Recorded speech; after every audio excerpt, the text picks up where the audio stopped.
अरे दुनिया ना हीरों से भरी पड़ी है, ढूंढने वाले चाहिए यहाँ। हम यदि नकारात्मक लोगों को ढूंढते रहेंगे तो खुद भी नकारात्मक हो जाएंगे। हमें सकारात्मक लोगों को ढूंढना है। संसार बहुत सुंदर है, बहुत सुंदर, बस उसमें देखने वाला चाहिए। आज तक हम बस लोगों में कमी निकालते हुए आए हैं। अरे 100% परफेक्ट तो कोई नहीं इस संसार में, तो कमी क्यों निकालना? केवल उसके गुणों को, व्यक्ति को ग्रहण करना चाहिए। तब ब्रह्मा से कहा कि तुम्हें अहंकार नहीं आएगा। इसलिए आज तक भी ब्रह्मा के अंदर अहंकार नहीं है। आप जब इस सृष्टि को देखेंगे, तो आप जब भगवान की बनाई हुई इस सृष्टि का दर्शन करेंगे, तो कभी उसको नजदीक से देखना, तो आपको दिखेगा कि भगवान के उन पुष्पों को देखो कभी नजदीक से, कि कितनी बड़ी आर्ट है भगवान के पास में।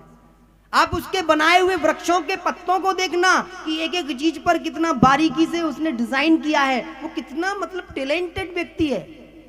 उसकी प्रतिभा के सामने सब फीका लगता है, सब कुछ।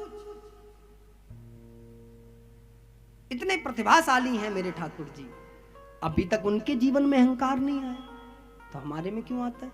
हम तो उसके हिसाब से देखें तो कुछ है भी नहीं।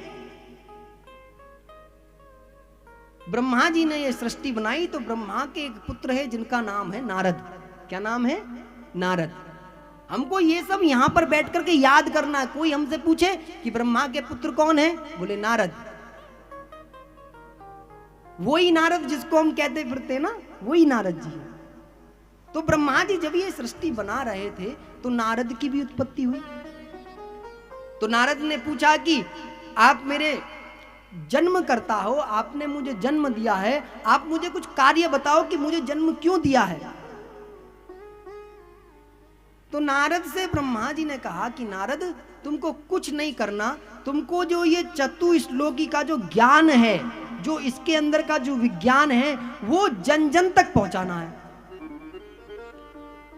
हर व्यक्ति के हृदय में इसको स्थापित करना है। नारायण ने ब्रह्मा जी को दिया और ब्रह्मा जी ने नारद जी को दिया।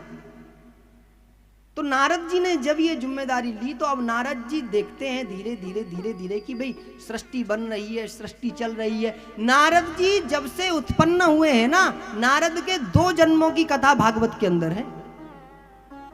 नारद जी का पूर्व जन्म और नारद जी का जिसमें वो नारद जी बने।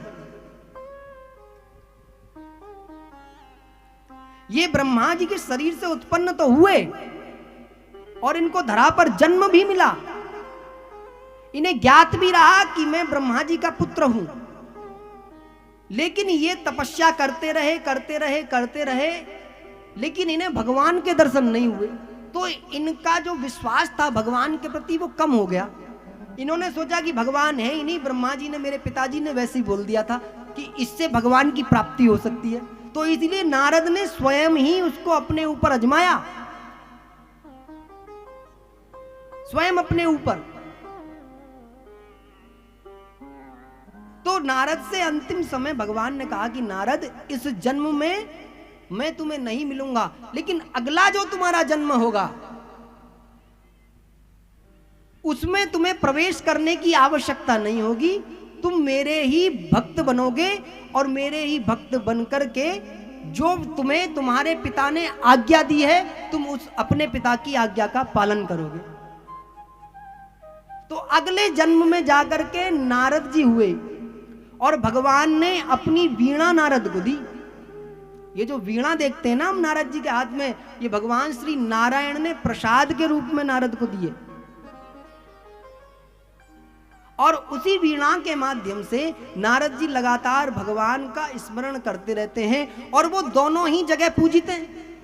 ऐसा नहीं है उनकी एक जगह वैल्यू है, दोनों ही जगह सेम वैल्यू है।